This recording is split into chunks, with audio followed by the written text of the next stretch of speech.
sempat rame nih soal Ustadz namanya disebut-sebut. Nah, Mbak April sendiri seperti apa sih mungkin kemarin ketika ada isu bahwa Ustadz Langsung aja ke penyuka sama laporan. jenis. Apa Ustadz Gimana laporan di respon? Polda itu seperti apa sekarang update-nya? Oh, tanya Polda lah. Mungkin- Masih proses lebih langsung.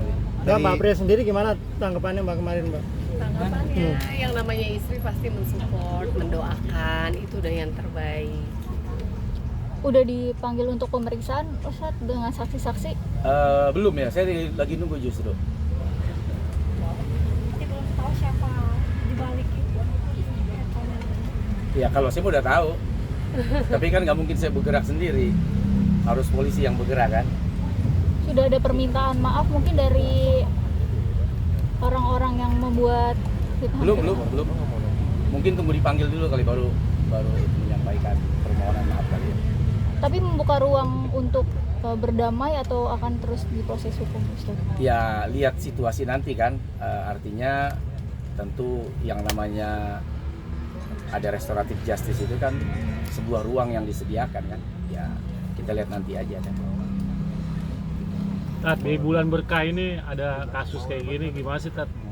Oh udah lama ini. Ya, ini kan mau lebaran haji nih, nambah ada kasus ini. Gimana perasaannya? Nggak ada masalah kalau saya sih. Kalau saya pribadi nggak ada masalah ya, karena kan fitnah itu kan orang ke saya. Yang penting kan saya tidak memfitnah gitu. Jadi kalau kita dijahatin ya asal kita jangan jahat gitu kalau saya. Pak Ustadz, berdampak apa sih bisnisnya, jatuh kah atau apa dengan adanya kabar seperti ini? Makin rame.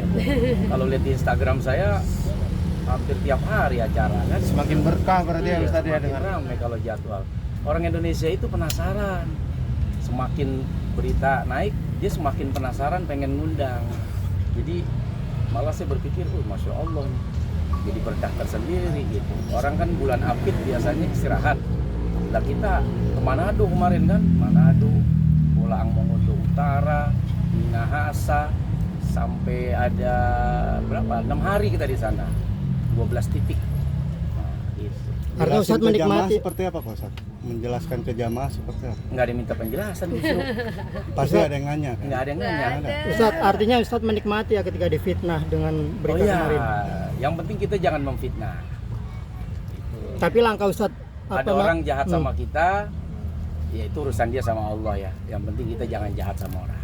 Oke, Ustadz, tapi langkah Ustadz melaporkan orang yang diduga fitnah Ustadz itu dianggap berlebihan karena kan sosok Ustadz ini ulama, artinya yang harusnya kuat dalam menghadapi ujian, cobaan, tapi justru melaporkan, gimana mungkin dianggap berlebihan? Kan kita mau ngobrol. Gimana caranya saya mengundang buat ngobrol? Mau dialog Bayun gitu ya? Ngobrol dengan pihak yang memfitnah. Kan udah saya buka waktu itu kalau nggak salah 2 minggu ya, apa 3 minggu ya. Buat yang merasa saya buka 24 jam di rumah saya nih. Ayo datang. Kita ngobrol. Nah, kenapa Anda memfitnah? Tapi kan ternyata kan diundang tidak datang. Oh ya mungkin kalau lewat undangan polisi baru datang. diundang melalui apa Ustadz? Secara langsung menghubungi atau Kan gimana? saya nggak tahu gimana cara langsung. Kan udah terbuka tuh lewat Instagram. Enggak menghubungi akunnya langsung? Ya kan saya nggak tahu juga. Masa dia nggak baca akun saya? Baca dong. Kan Instagram saya kan terbuka. Jadi Instagram itu sudah undangan umum, undangan secara luas. Pasti baca. Dan saya buka 24 jam. Malah pengajian bulanan aja kan setiap bulan saya di rumah. Harusnya kan bisa. Tapi mungkin ya saya nggak tahu. Mbak April, tapi ketika sang suami dituduh penyuka sama jenis akhirnya diviralkan di media sosial, seperti apa mungkin reaksinya Kak April? Terus orang-orang langsung menghubungi Kak April atau seperti apa? Alhamdulillahnya semua orang tuh baik gitu ya. Jadi ya ada berita negatif itu dianggap banyak yang nggak percaya.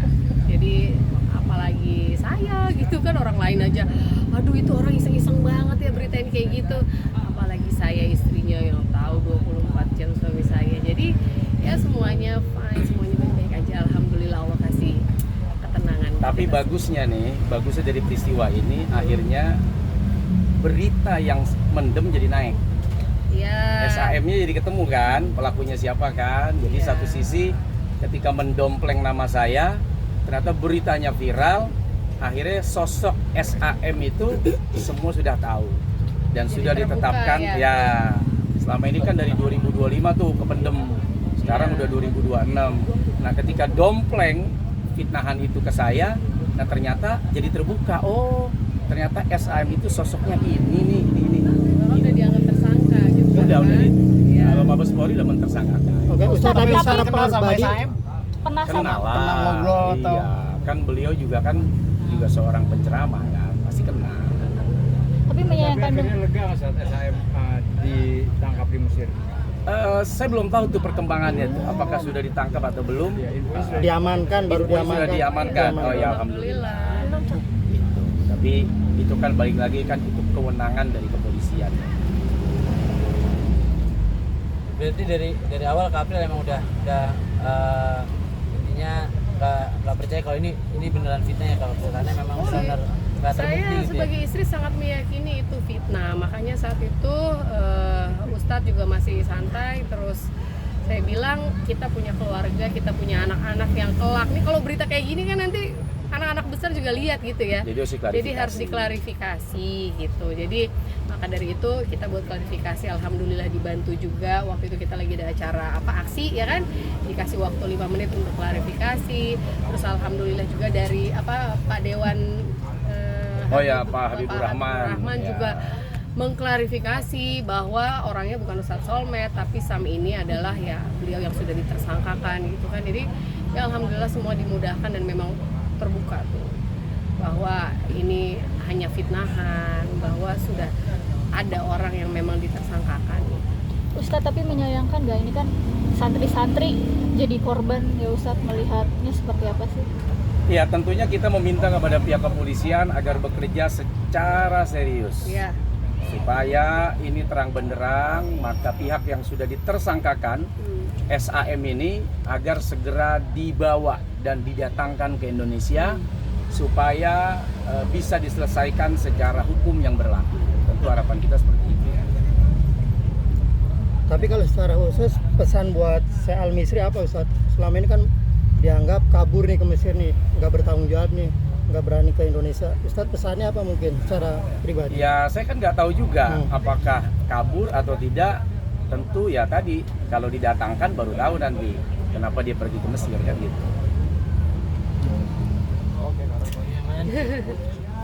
Ustadz, tapi kan sering bertemu juga dengan sama Syekh Al-Misri sendiri. Enggak lah. Jarang.